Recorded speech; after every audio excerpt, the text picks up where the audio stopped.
Hey guys, it's 21 Maxwell here and welcome to another TW video. This week, ahead of Sunday's video, we are going to be doing a preview show for the WWE World Grand Prix. As you can see here, our 2019 edition already has our first round matches on the screen. Of course, this will be a 16-man tournament, down to 8, down to 4, down to 2 to crown the number 1 guy. 2 reigning winners, John Cena in the first year of its inception and then Daniel Bryan last year, are both in the tournament. They could potentially face in the second round. But so we're just going to run through the matches quickly, and we're also just going to run through everybody's overness to show you what kind of predicament they're in going forward. We did miss a few main eventers out as we just quickly go to our filter page here, so we'll just quickly put it to male athletes at the main event level, because obviously it is predominantly our males that are in this competition. So already missing out is the phenomenal AJ Styles. 42 years of age now, his popularity has dwindled to about an 82, so he misses out. Tozawa is not quite ready, and Helico is injured and is not ready either. So already 4 main eventers, if you include Apollo Crews, all missing out. Crews is obviously previously in it last year. So our first competitor that is in it is AA Austin Aries. He is the WWE United States Champion. Age 41, 18-year pro, has really come on the main roster. It's sitting at a popularity rating of about 88, 89, so could we push him to the next level? As I say, he's had a great run for someone who wasn't really getting used a year ago. We strapped a rocket on him effectively, and by the time, as I say, the summer hit, he was up into A ratings, so he's done well. Don't know if I ever want to put a title on him, but as I say, he could end up winning this, and that could put him to about 95 over. So could we give him one run with the title belt? At the moment, he's in a feud with Rusev, so possibly he could be looking at being a dual champion down the line. Also in the tournament, also must add that Austin Aries is facing Jinder Mahal. So we'll cover Jinder when we head down there. So we all know Jinder Mahal, massive push in real life, obviously. In this, he was the dual champion at one point, both the WWE World Heavyweight Champion and the IC Champion. After, of course, being the Money in the Bank winner as well. 92 overness. Jinder's had a massive rise here, similar to real life. We just pushed and pushed. And again, in that space of November to July, from a D plus 52 across the globe to A's, and then even at one point 94, 95 A pluses. So he was the rock effectively in terms of popularity in the States. So they two will collide in the first round. Jinder could go somewhere. Again, he's in that feud with Dean Ambrose and Roman Reigns over Jinder's World Heavyweight title. If he wins, maybe he just takes the night off at Survivor Series. It remains to be seen. Baron Corbin is next in the tournament. Big banter, former World Heavyweight Champion. Sitting at 89 overness, a couple of places says 88 and 90s as well. Obviously doing well on the SmackDown brand. Doesn't have a feud at the moment, but possibly it could be someone that wins this tournament and just puts himself back into contention. He's someone who's been over for pretty much the last year, ever since basically the implosion of the new Wyatt family with him, Harper, and Bray Wyatt, and he's just basically been a top guy on the SmackDown brand. So maybe he just needs to get that win to put him back into contention. Obviously, he is a 2-time World Heavyweight Champion, a United States Champion, a Trios Champion, and a Money in the Bank holder, as well as the Andre the Giant Memorial Battle Royal winner back in 2016, before we started the save, and is 40% towards becoming a Hall of Immortals inductee. In his matchup in the first round, he's going to be taking on Seth Rollins. Seth's actually a big decline in overness, down to 85s and 86s, paying him a shitload at £70,000 a month. He is our top earner. When his contract was up, we were under pressure from New Japan to give him a new deal, so we just decided, we'll put a big investment in Seth. He doesn't need to be the main guy just now, despite the money he's on. We can push him going forward. So Seth is on 70k. No real feud for him at the moment. I'm just going to move my mic so it doesn't pop anymore. But someone whose popularity, as I say, did take a big hit because of the Jinder Mahal situation. He's mostly been A's. Could Seth just take this big win here and propel himself back up to the main event scene? So with him and Baron Corbin colliding in the first round. Big E's not in the tournament, he is repping 78 ratings. Bo Dallas as well with mid-80s, not in the tournament this year. I think he was in last year's. Just couldn't fit him in, the former Mojo Bojo member. Big Braun Strowman, believe it or not, not in it.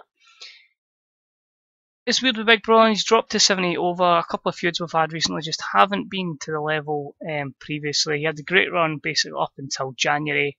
Dwindled a little bit in overness, and I just feel we do need to push him again as a monster. Maybe his time will come.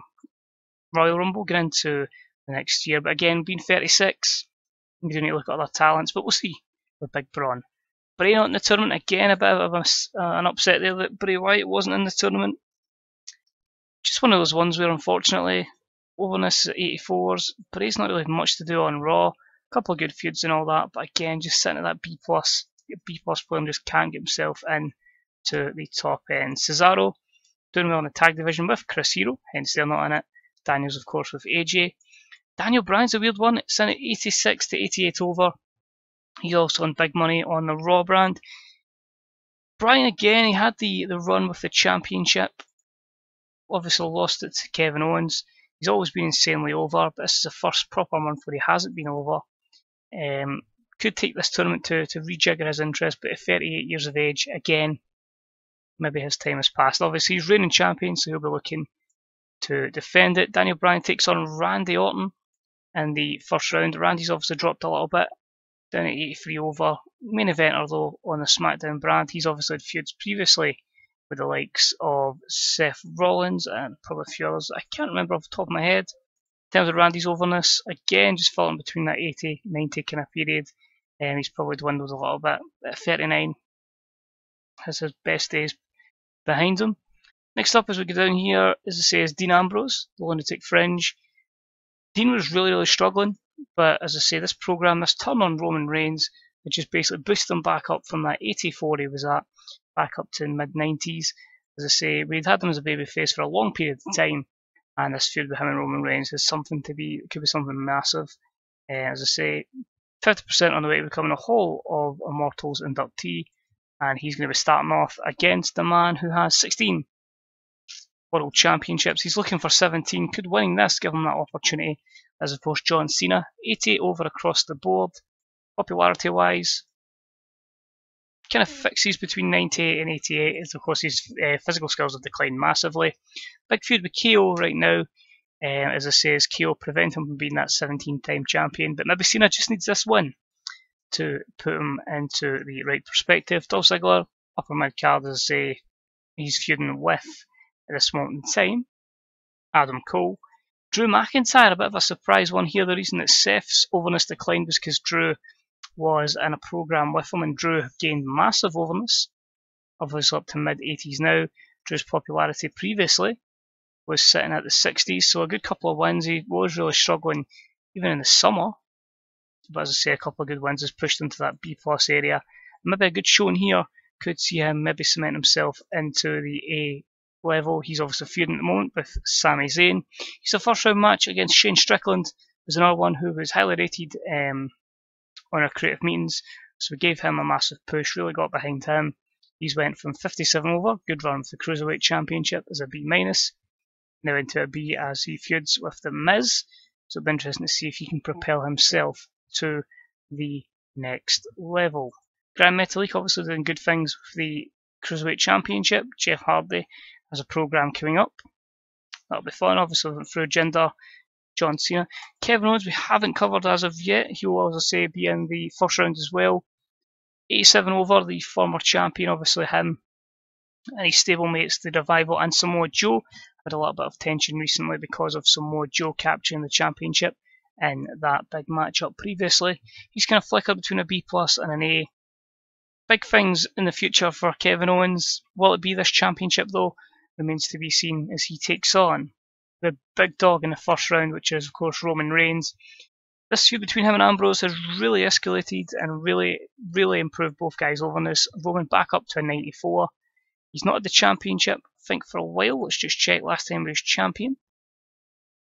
Let's have a look. It was November, so he hasn't held a title for over a year. Could this be what propels him to get there? This would give him a number one contendership match if he's chosen, but 90% towards becoming a Hall of Immortals inductee, and he is of course now a 5-time world champion. So Roman is looking good. Let's make Roman look strong. Overness is always an A, Just shows how strongly booked Roman Reigns has been for me. Could this be his chance to become a 6-time champion by winning the World Grand Prix? So after John Cena and Kevin Owens, King Neville, 81 over, doing well on 205 Live. We've got Kota Ibushi to round, not to round out, so one more match after. The second last match is Kota Ibushi. 85 over, 86 over. He's a weird one. Like, his skills are obviously fantastic. He's only just been on the main roster for a short period of time, but if we just quickly look to 2019, a lot of A+ matches with New Japan. Surely had some with us as well. Let's just check his match history to WWE. So we just signed him this year, that's why there's still a lot of New Japan matches. 90s, 80s. He's never had a bad match. One with Cody Rhodes got a 77 when he just debuted. But Kota's obviously brought it since signing in June. And we're hoping, as I say, that he can continue this on. Obviously, not being fluent in English to start with, there's maybe that reluctance to give him that championship run. But who knows? The skills are good. Age moving on his side. But he takes on his long-time rival, the WWE champion, Samoa Joe, repping 87 over at this moment in time. I never really pushed Joe, to be honest. He was kind of like an upper mid-card, as you see, 69. And I just went, you know what, let's get right behind him. Let's give him a push. He was getting 40 without declining physical ability. And, you know, he's just, like real life, just grasped the opportunity. Him and Brock's been fantastic. And yeah, just Samoa Joe is your WWE champion. And him and Ibushi will continue their feud in the first round. Gallows, for some reason, is a main eventer. Marty Scurll on 205 Live. Should be things there in the future. Rusev's at 80s as well, just couldn't make it. And to close out, the guys we covered is Zack Sabre Jr. at 88s. There's going to be something big for him in the future, but he did not make the 16, so he might be a little pissed off, as you can see by his disposition, face set to turn. So our final first round match is going to be Shane Strickland, and his rival is going to be in action. It's not Shane Strickland, it's going to be The Miz. 80 overness, roughly, 81. Miz has been weird. He's had pretty much no real championship runs, under me at least. We gave him a US title run, and that's pretty much been it. Someone who should be filtered the championships. His overness has been at great levels over the course of this save. Times he's been an A, but he's down to a B because obviously he's helping get Shane Strickland over. He obviously had that big win at WrestleMania a couple of years ago, and he beat The Rock in the main event. And yeah, just hoping one day that, you know, The Miz can finally get back to that kind of level. Because, I mean, he's just 39, but the guy's got great microphone skills, pretty underrated in the ring. And yeah, he's just been a great figure for us. No declining physical ability, so no desire to job him out. And he'll take on the Intercontinental Champion Sami Zayn in the first round. Sami's sitting at mid-80s in terms of overness. 35, so still a long way to go for Sami. Popularity-wise, he's never really been over actually in the last year or so. Bear in mind this guy was a champion, a World Heavyweight Champion, but he's really flickered at that B stage until really September. The last couple of months he's had a good run, which will probably correspond with all of those championships. But more importantly, when he's World Heavyweight Champion for a week in August, when he won it as a surprise underdog and then got cashed in on the Money in the Bank. Obviously, a previous Money in the Bank winner in 2017, as he's a 3-time world champion. He's not really had a long run apart from his initial one, and a couple of runs with the IC title belt as well, which is good to see. But as I say, Sami Zayn, he's just so easy because an underdog. Great victory 1 year over Brock Lesnar at WrestleMania. But could this be the type of format that suits Sami Zayn going forward? It remains to be seen. So just to confirm our first round matches, the way these will break in will basically be the first two winners will face each other in the second round, and so on and so forth. So we start off with bracketology then. So it's going to be Shane Strickland in the first round against Drew McIntyre. We're going to see the winner of that take on The Miz or Sami Zayn. Austin Aries will take on the World Heavyweight Champion Jinder Mahal. We then get Roman Reigns taking on Kevin Owens. Kota Ibushi will take on Samoa Joe. Seth Rollins versus Baron Corbin. We've got Daniel Bryan versus Randy Orton as match 7. And to close out the bracket, we've got John Cena versus Dean Ambrose. So this tournament will be up and coming this Sunday on the YouTube channel.